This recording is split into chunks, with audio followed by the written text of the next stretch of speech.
The moments of peace that you yearn for, dear Pisces, are available to you. They're available to you right now. Whenever you are far away from the present moment, which is being far away from yourself, you don't have access to peace. There is no such thing as peace and feeling peaceful when you're really far away from the present moment. It doesn't exist. Your thoughts are not peaceful. They don't present energy and space of peace. The past doesn't have peace, and neither does the future. None of those things exist.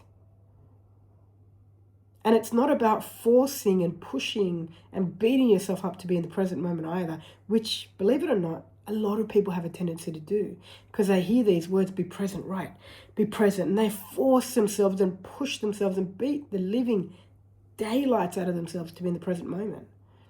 That's not it either, because that's, if you have to do that, you've now become the thought or the ego, whatever you want to call it. And the ego doesn't have access to the present moment. No thought does. And that's where you'll find peace. Hear it again. The ego doesn't have access to the present moment. No thought does.